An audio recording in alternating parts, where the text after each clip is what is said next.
Comencemos entonces con la historia más oscura del Segundo Imperio Mexicano, la historia de una mujer que perdió la razón en los pasillos del poder y nunca la recuperó. Roma, junio de 1866. Los guardias del Vaticano nunca habían visto algo así. Una mujer vestida con ropas que alguna vez fueron elegantes, pero ahora estaban arrugadas y manchadas, corría por los jardines pontificios como un animal perseguido. Su cabello, que había sido peinado con la perfección que exigía la realeza europea, colgaba en mechones desordenados sobre su rostro pálido. Carlota de Bélgica, emperatriz de México, se arrojó sobre una fuente pública y bebió agua directamente con las manos, ignorando los vasos de cristal que le ofrecían los sirvientes aterrorizados. Gritaba en francés, en alemán, en español, que todo estaba envenenado, que Napoleón III había ordenado su muerte, que no podía confiar en nadie. Cuando intentaron sacarla de la biblioteca papal, se aferró a los estantes de libros antiguos con una fuerza que parecía sobrenatural. Pasó la noche entera allí, acurrucada en un rincón, con los ojos abiertos como platos, viendo sombras que nadie más podía ver. La mujer que apenas 3 años antes había sido recibida con salvas de cañones en Veracruz, la que había caminado por los salones de Chapultepec como si fuera Versalles, ahora temblaba en el suelo de mármol del Vaticano, convencida de que cada bocado de comida contenía la muerte. Los médicos que la examinaron después hablaron en voz baja de histeria, de melancolía, de debilidad femenina, pero ninguno pudo explicar la velocidad con la que su mente se había desintegrado. Ninguno quiso escuchar las teorías que venían desde México, susurros que hablaban de venganza, de hierbas malditas, de un veneno que no mataba el cuerpo, sino que devoraba el alma. Pero para entender cómo la mujer más poderosa de América Latina terminó bebiendo agua de fuentes públicas y huyendo de fantasmas invisibles, debemos regresar al principio, a un castillo blanco junto al mar Adriático, donde todo parecía posible. Miramar era un sueño hecho de piedra blanca y promesas vacías. El castillo se elevaba sobre los acantilados de Trieste como una joya arquitectónica, con sus torres que miraban hacia el mar y sus jardines diseñados con la precisión obsesiva que caracterizaba a los Habsburgo. Maximiliano de Austria lo había construido como un refugio romántico, un lugar donde podía escapar de las sofocantes tradiciones de la corte vienesa y jugar a ser un príncipe renacentista. Allí, rodeado de colecciones botánicas y obras de arte, se sentía libre. Y allí conoció a Carlota, la princesa belga de ojos oscuros e inteligencia afilada, que compartía su hambre de grandeza. Ella tenía apenas 17 años cuando se casaron en 1857, pero ya poseía la ambición de 10 generaciones de reyes. Carlota había crecido escuchando historias de su abuelo, el rey Luis Felipe de Francia, y de cómo el poder podía perderse en un instante si uno no era lo suficientemente fuerte para sostenerlo. Había visto a su padre, Leopoldo I de Bélgica, construir un reino pequeño pero respetado a través de la astucia política. Ella quería más, quería un imperio. Maximiliano, por su parte, era el hermano menor del emperador Francisco José de Austria, condenado a vivir siempre a la sombra del trono. Era un hombre culto, amante de la botánica y la poesía, pero también profundamente ingenuo en los asuntos del poder real. Cuando los conservadores mexicanos llegaron a Miramar en 1863 con una propuesta que parecía salida de un cuento de hadas, Maximiliano vio la oportunidad de tener su propio reino. Los emisarios hablaban de un México que los deseaba, de un pueblo cansado de la anarquía liberal que rogaba por la mano firme de un monarca europeo. Mostraron documentos, firmas, peticiones que supuestamente representaban la voluntad de millones. Todo era mentira. Detrás de esa delegación estaba Napoleón III de Francia, el sobrino del gran Bonaparte, un hombre que soñaba con reconstruir la gloria imperial de su tío a través de la conquista económica de América.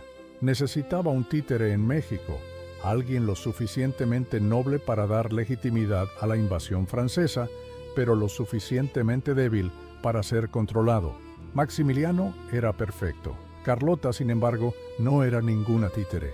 Cuando su esposo dudaba, cuando las cartas desde Viena advertían sobre el peligro de aceptar una corona sostenida por bayonetas francesas, ella lo empujaba hacia adelante.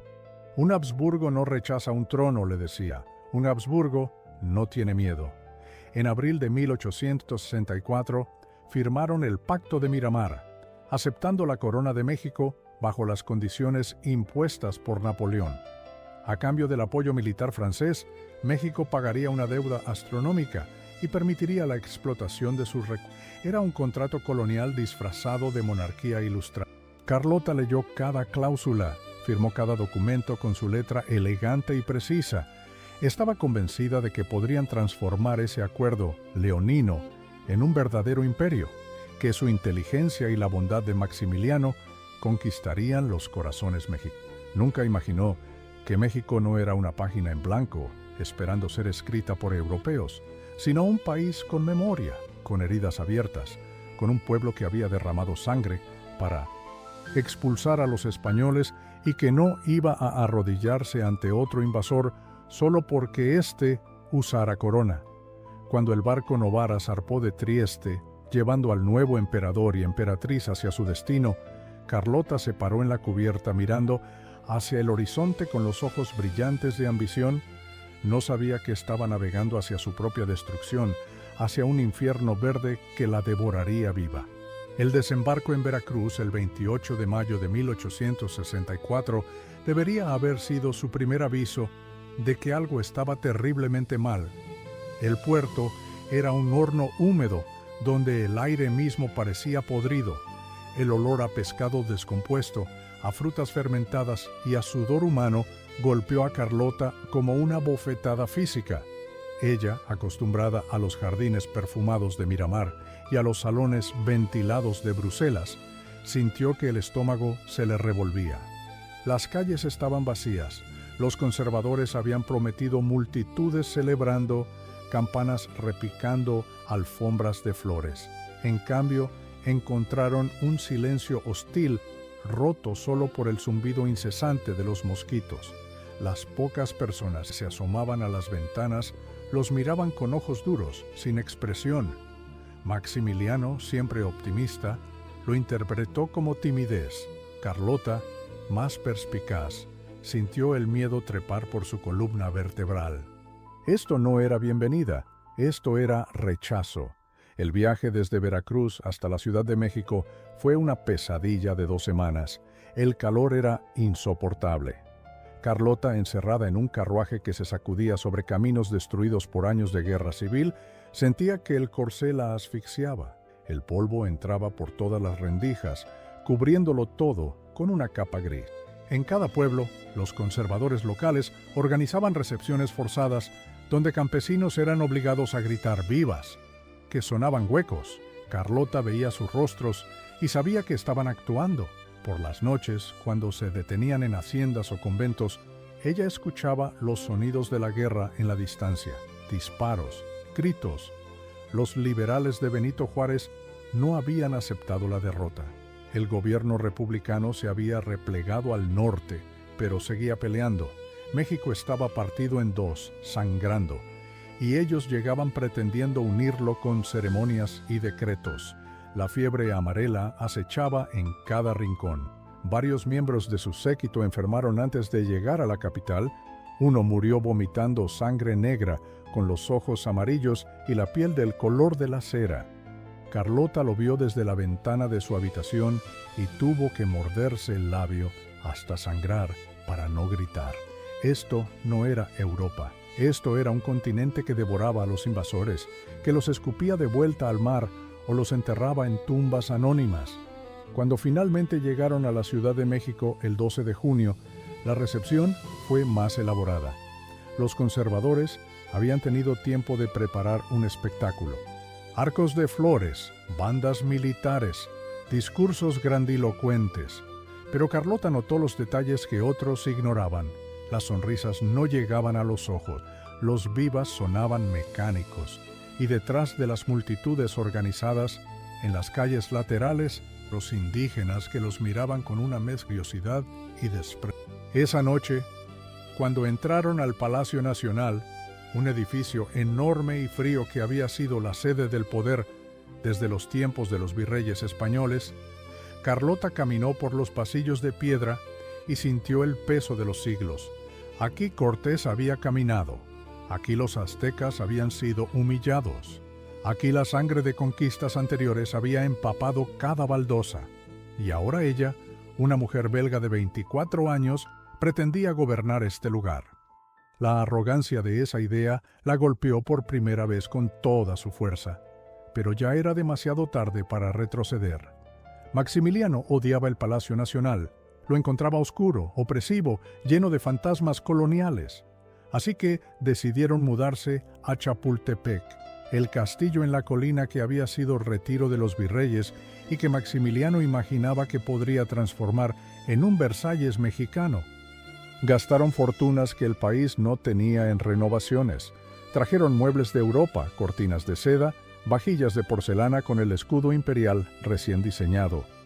Maximiliano plantó jardines botánicos en las laderas, importando especies exóticas que morían bajo el sol implacable del altiplano.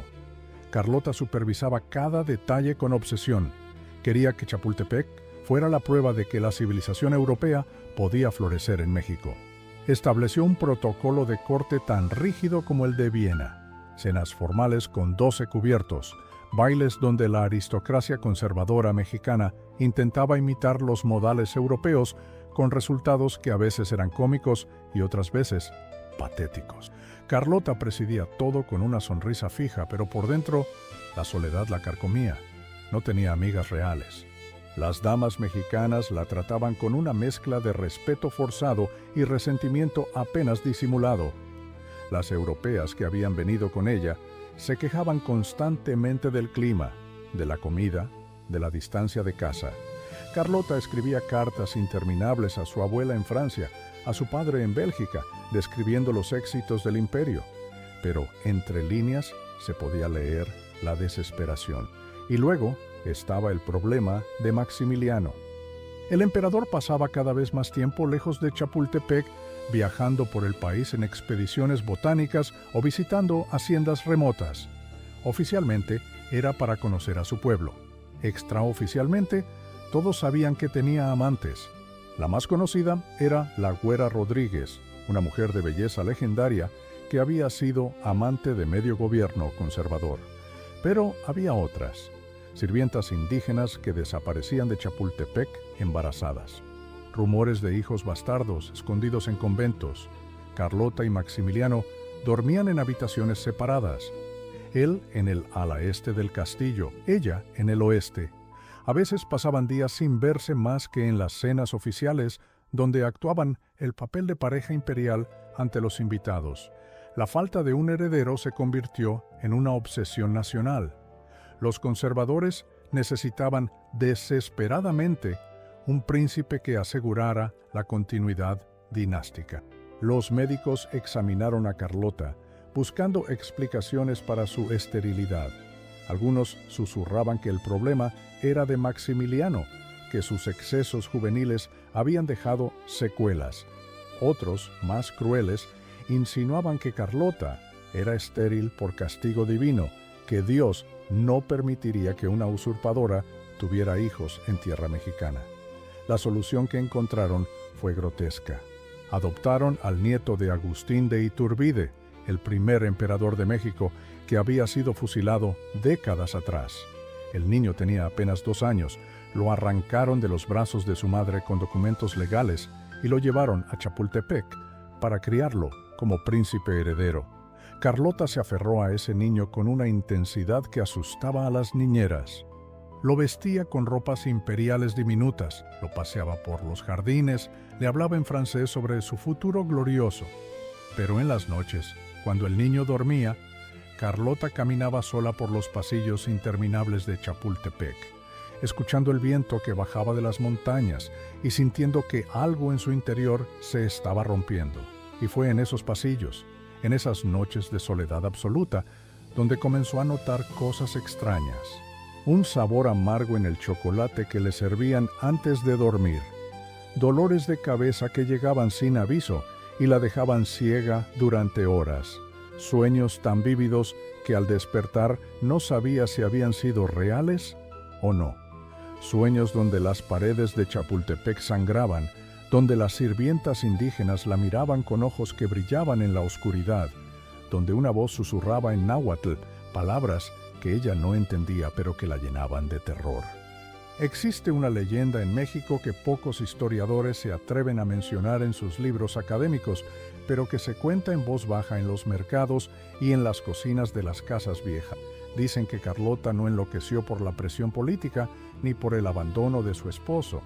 Dicen que fue envenenada deliberadamente con toloache, la hierba de las brujas, la planta que las curanderas mexicanas usan desde tiempos prehispánicos para dominar voluntades y destruir mentes. El toloache, conocido científicamente como Datura stramonium, es una planta de flores blancas hermosas y semillas negras que contienen alcaloides tropánicos, sustancias que en dosis pequeñas causan alucinaciones y en dosis mayores pueden matar. Pero lo más aterrador del toloache no es que mate, sino lo que hace antes de matar. Destruye la capacidad de distinguir entre realidad y fantasía, provoca paranoia extrema, convierte a los seres queridos en enemigos, hace que las sombras cobren vida. Y si se administra en dosis pequeñas durante meses, el daño cerebral es permanente. La víctima nunca recupera la cordura. La leyenda dice que una de las sirvientas de Chapultepec, una mujer indígena cuyo nombre se ha perdido en el tiempo, comenzó a mezclar toloache en el chocolate nocturno de Carlota.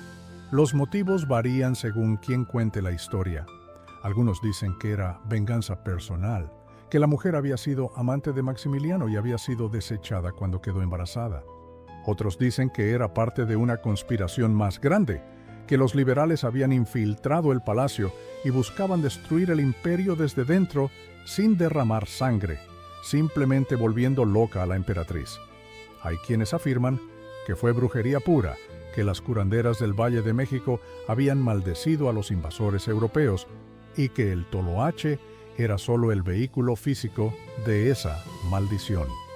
Los síntomas que Carlota comenzó a experimentar a finales de 1865 coinciden perfectamente con envenenamiento por toloache, los dolores de cabeza cegadores, la sensibilidad extrema a la luz, las alucinaciones visuales y auditivas, la paranoia creciente, la sensación de que todos conspiraban contra ella.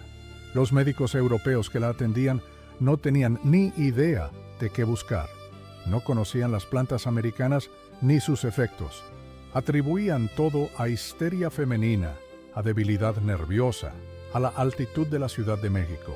Mientras tanto, si la teoría es cierta, el veneno seguía entrando a su cuerpo noche tras noche. Carlota comenzó a rechazar la comida preparada en las cocinas de Chapultepec. Insistía en que le trajeran alimentos sellados de tiendas europeas.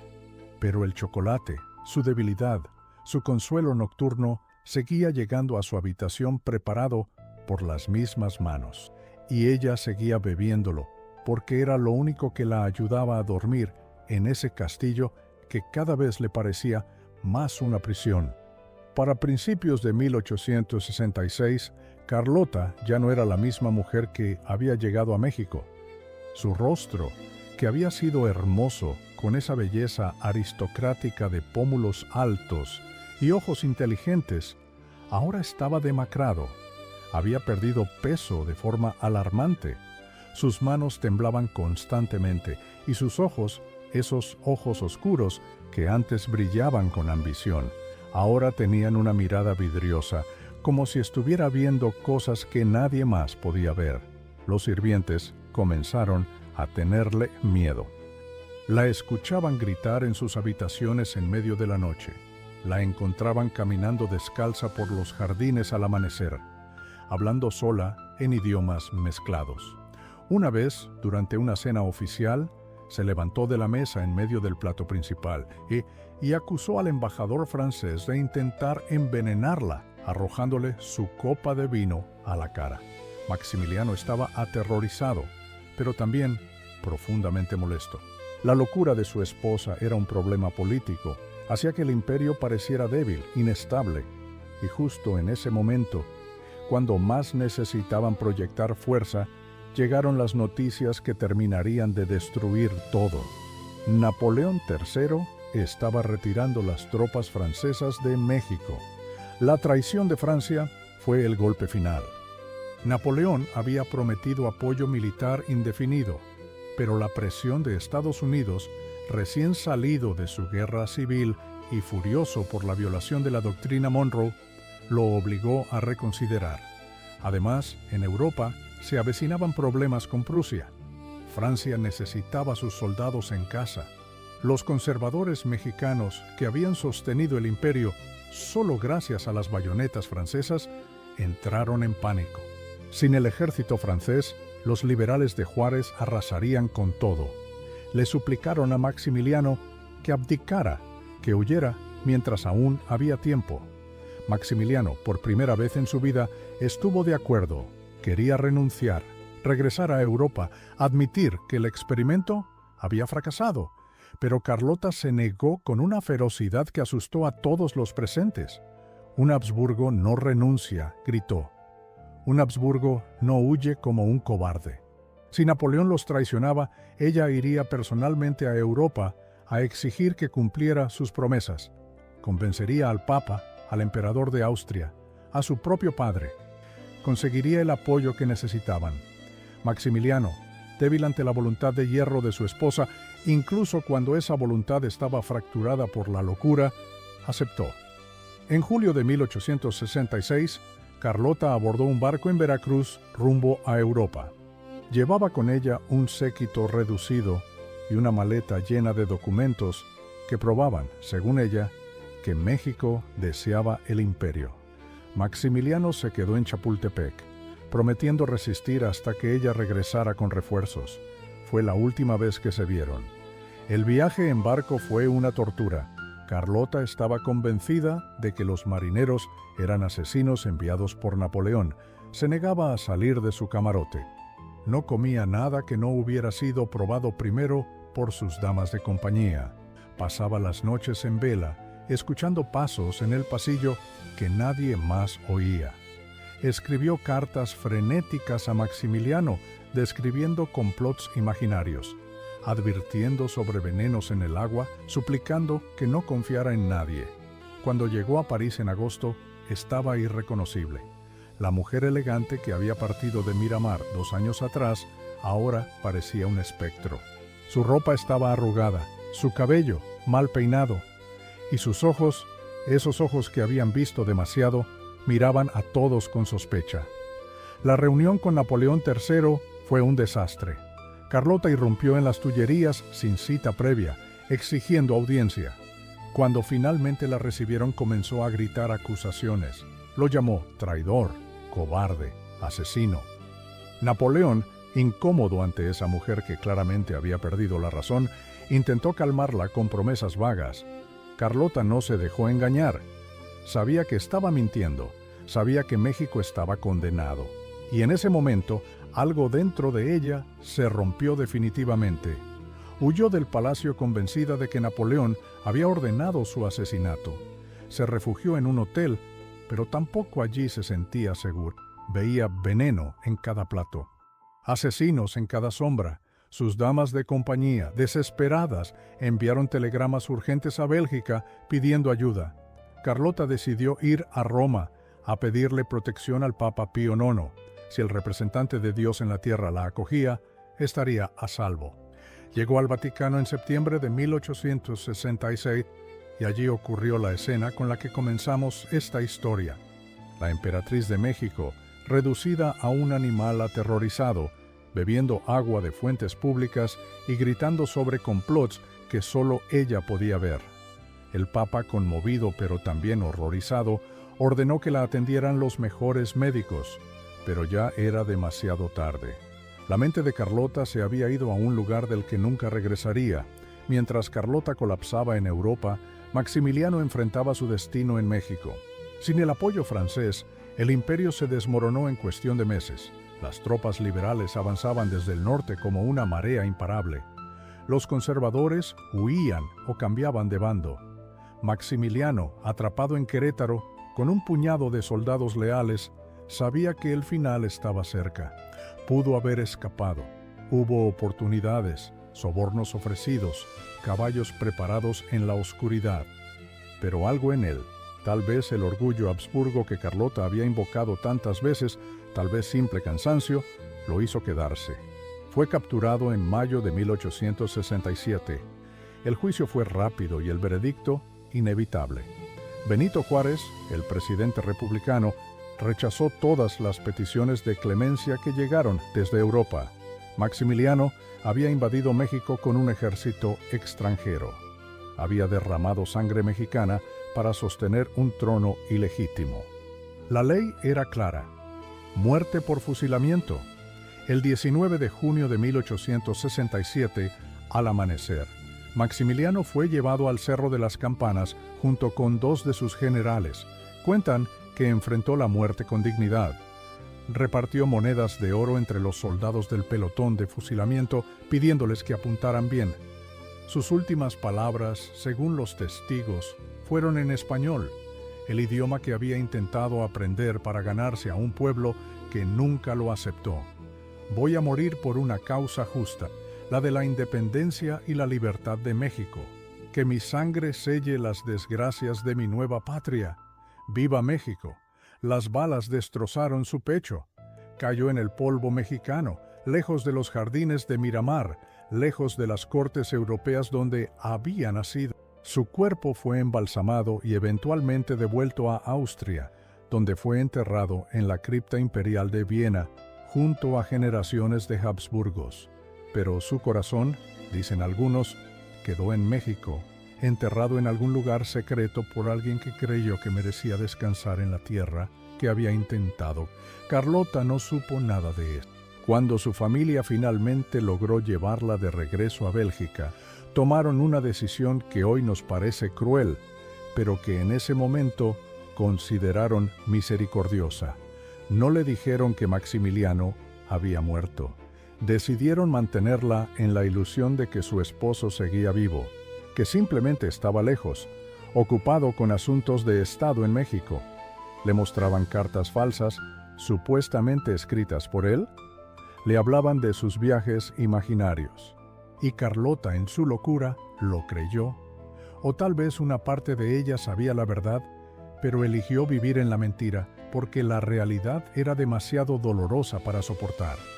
La encerraron en el castillo de Buschut, una fortaleza medieval en las afueras de Bruselas, rodeada de bosques densos y niebla perpetua. Allí, Carlota viviría los siguientes 60 años.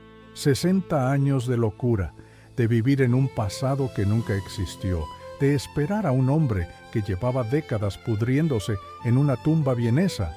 El castillo era frío, húmedo, con paredes de piedra tan gruesas que absorbían cualquier sonido. Las habitaciones de Carlota fueron adaptadas para su seguridad. Ventanas con barrotes, puertas que se cerraban desde fuera, muebles sin esquinas afiladas, pero también intentaron hacerlo cómodo. Trajeron sus pertenencias de Chapultepec, los pocos objetos personales que había dejado atrás. Retratos de Maximiliano, el vestido que usó en su coronación, y un muñeco de tamaño real, vestido con uniforme militar austriaco, con bigote pintado y ojos de vidrio. Lo llamaban Max. Carlota pasaba horas hablando con ese muñeco, le contaba sobre su día, le pedía consejo, le reprochaba su ausencia, a veces lo abrazaba con ternura. Otras veces lo golpeaba con furia, gritándole que la había abandonado, que había prometido amarla para siempre, y la había dejado sola en este lugar horrible. Las enfermeras que la cuidaban aprendieron a no contradecirla. Si Carlota decía que Max llegaría mañana, ellas asentían. Si preguntaba por noticias de México, le inventaban historias sobre la prosperidad del imperio. Vivía en una realidad paralela construida por mentiras piadosas y su propia mente destruida. Pero no todo era delirio constante. Carlota tenía momentos de lucidez aterradora donde parecía recordar fragmentos de la verdad. En esos momentos se volvía violenta, rompía espejos, arañaba las paredes, gritaba que todos eran mentirosos, que sabía que Max estaba muerto, que México los había devorado. Luego, tan rápido como llegaba la lucidez, se desvanecía y volvía a su mundo de fantasía donde seguía siendo emperatriz y su esposo simplemente estaba de viaje. Los años pasaron. El mundo cambió alrededor de Buxut, pero dentro del castillo el tiempo se había detenido en 1866. Carlota envejeció sin darse cuenta. Su cabello se volvió blanco. Su rostro se llenó de arrugas. Su cuerpo, que alguna vez había sido esbelto y elegante, se encorvó. Pero en su mente seguía teniendo 24 años. Seguía siendo la joven emperatriz que caminaba por los jardines de Chapultepec. En 1914 estalló la Primera Guerra Mundial. Alemania invadió Bélgica. Los cañones sonaban en la distancia. Los refugiados huían por los caminos. Pero Carlota, encerrada en su torre, no se enteró de nada. O si se enteró, lo interpretó a través del filtro de su locura. Tal vez pensó que eran salvas de celebración. Tal vez creyó que Max finalmente regresaba. Sus cuidadores hicieron todo lo posible para mantenerla aislada del horror que consumía Europa. El castillo fue respetado por ambos bandos en la guerra, en parte por respeto a la realeza, en parte porque todos sabían que allí solo vivía una anciana loca que no representaba ninguna amenaza. Carlota sobrevivió a la guerra, sobrevivió a la pandemia de gripe española que mató. Sobrevivió a casi todos los que la habían conocido en su juventud. Su hermano murió. Su padre había muerto décadas atrás. Los conservadores mexicanos que la habían llevado a Chapultepec estaban todos muertos. Los liberales que habían fusilado a Maximiliano estaban muertos. Benito Juárez, muerto. Napoleón III, muerto en el exilio después de perder su trono en la Guerra Franco-Prusiana. Todos los actores de esa tragedia mexicana habían salido del escenario, todos excepto ella. En sus últimos años, Carlota era una figura fantasmal que vagaba por los pasillos de Buxut, empujada en una silla de ruedas por enfermeras que cambiaban constantemente porque ninguna soportaba mucho tiempo la atmósfera opresiva del castillo. Había algo en ese lugar, decían, algo que te hacía sentir observado, algo que te susurraba en la oscuridad. Tal vez eran solo las corrientes de aire en un edificio viejo. Tal vez era la presencia de una mujer que había vivido demasiado tiempo atrapada entre la vida y la muerte, entre la cordura y la locura. Carlota ya no hablaba mucho. Pasaba horas mirando por la ventana hacia los bosques brumosos, con el muñeco de Max sentado a su lado. ¿Qué veía en esos bosques? ¿Qué pensaba en esos largos silencios? Es un misterio que se llevó a la tumba. Algunos días parecía casi normal. Pedía que le leyeran, escuchaba música, comía con apetito. Otros días no reconocía a nadie, gritaba en español palabras incomprensibles, se negaba a comer convencida de que la comida estaba envenenada. El toloache, si es que alguna vez estuvo en su sistema, había hecho su trabajo décadas atrás. Pero el miedo al veneno nunca la abandonó. Fue su compañero constante hasta el final. El 19 de enero de 1927, Carlota de Bélgica, emperatriz viuda de México, murió en el castillo de Buxut a los 86 años. Había sobrevivido a Maximiliano por casi 60 años. Había vivido lo suficiente para ver el mundo transformarse de una era de imperios a una era de repúblicas, de la época de los carruajes a la de los automóviles, de las cartas escritas a mano a los telégrafos y teléfonos. Pero nada de eso había tocado su mundo interior, congelado para siempre en un castillo mexicano que ya no existía. Su funeral fue un asunto discreto. La realeza europea que asistió lo hizo más por obligación que por afecto. Carlota había sido olvidada por la historia, una nota al pie en los libros sobre el Segundo Imperio Mexicano, una loca en un castillo que había vivido demasiado.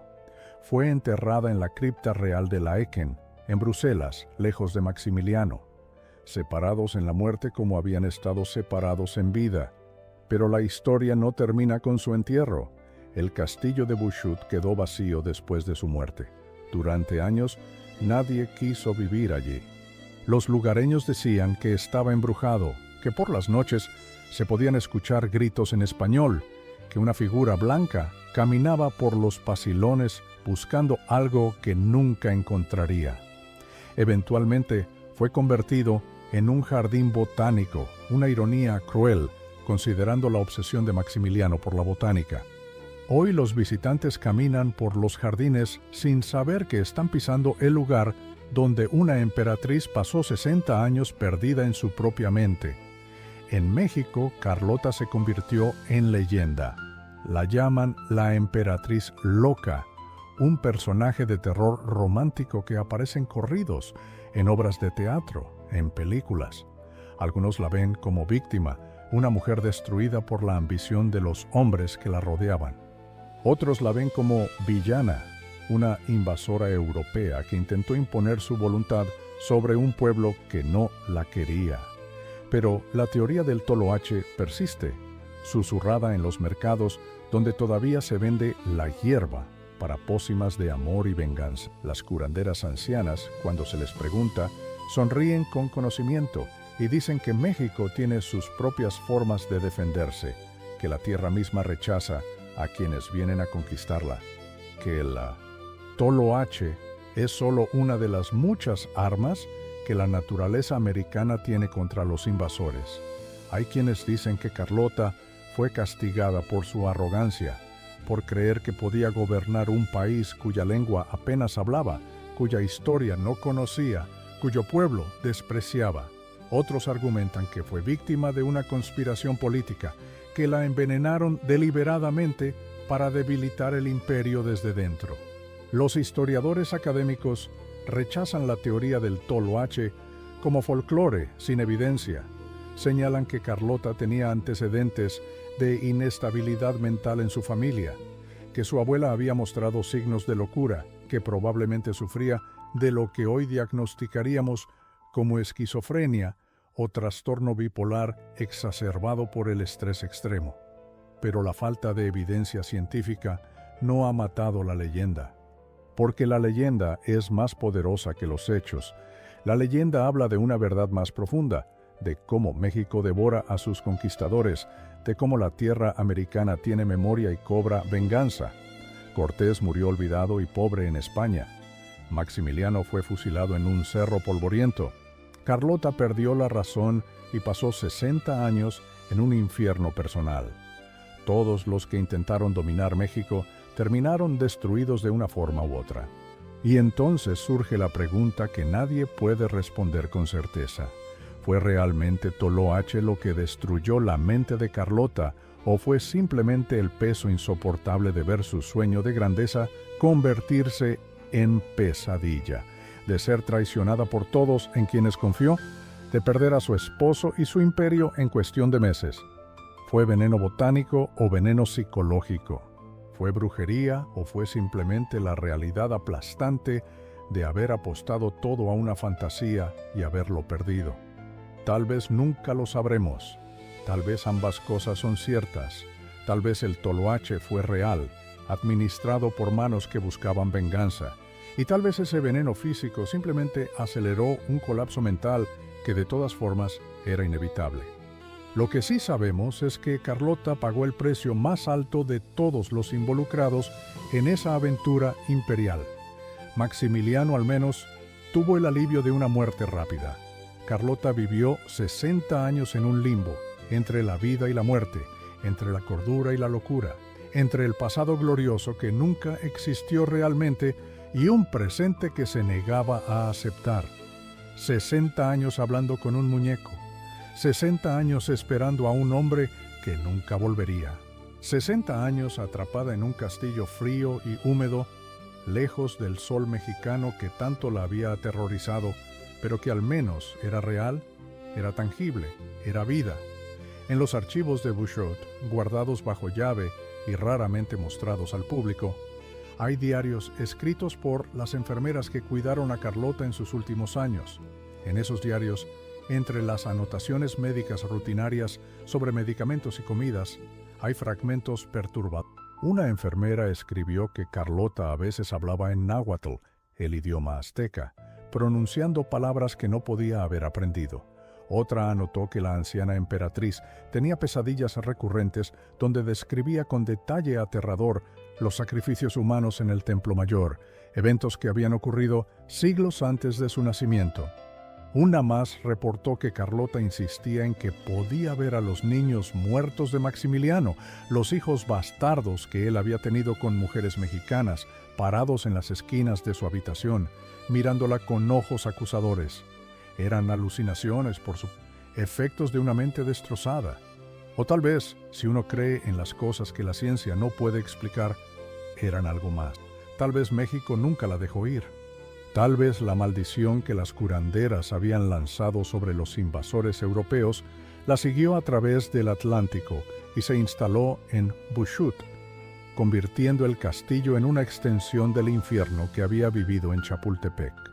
Existe un detalle final, uno que pocos conocen y que los biógrafos oficiales prefieren omitir porque no encaja en ninguna narrativa ordenada. En 1926, un año antes de su muerte, Carlota tuvo uno de sus últimos momentos de lucidez. Fue breve, apenas unos minutos, pero lo suficientemente claro para que la enfermera presente lo documentara con precisión.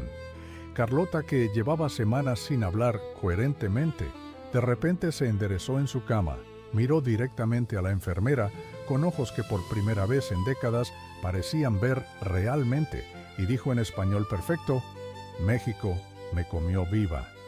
Luego cerró los ojos y volvió a su silencio habitual. Murió 3 semanas después. Esas fueron, según ese registro, sus últimas palabras coherentes. «México me comió viva». No fue una metáfora, fue un diagnóstico. Fue la verdad destilada de 60 años de locura. México, con su calor sofocante, sus enfermedades tropicales, su guerra civil interminable, su pueblo que nunca los aceptó, sus curanderas con sus hierbas malditas, su tierra que rechazaba a los invasores, su historia sangrienta que no perdonaba la arrogancia europea. México la había devorado, había masticado su cordura, su dignidad, su futuro, y la había escupido de vuelta a Europa como un despojo humano que seguiría respirando durante décadas, pero que ya estaba muerta en todo lo que importaba. Y así termina la historia de la emperatriz loca. No con gloria ni con redención, sino con una anciana muerta en un castillo frío, lejos de todo lo que había amado, habiendo sobrevivido a todos, pero sin haber vivido realmente desde aquel día de 1866, cuando bebió agua de las fuentes del Vaticano convencida de que todos querían envenenarla. Tal vez tenía razón, tal vez todos la habían envenenado. Napoleón con sus promesas vacías, Maximiliano con su debilidad, los conservadores mexicanos con sus mentiras sobre un pueblo que los deseaba, y tal vez, solo tal vez, alguien en las cocinas de Chapultepec con una hierba de flores blancas y semillas negras que destruye mentes. La verdad está enterrada con ella en la Eken, con Maximiliano en Viena, en los archivos secretos del Vaticano, en los diarios quemados de las damas de compañía, en las recetas olvidadas de las curanderas mexicanas que llevaron sus secretos a la tumba. Lo único que queda es la leyenda, el susurro, la advertencia. México no olvida, México no perdona, y México siempre, siempre cobra su deuda. Antes de que cierres este video, antes de que sigas adelante con tu día, piensa en esto. Carlota vivió 86 años, pero murió realmente a los 26. Ese día en Roma, cuando su mente se fracturó irreparablemente. Los 60 años siguientes fueron solo el cuerpo cumpliendo con la formalidad biológica de seguir respirando.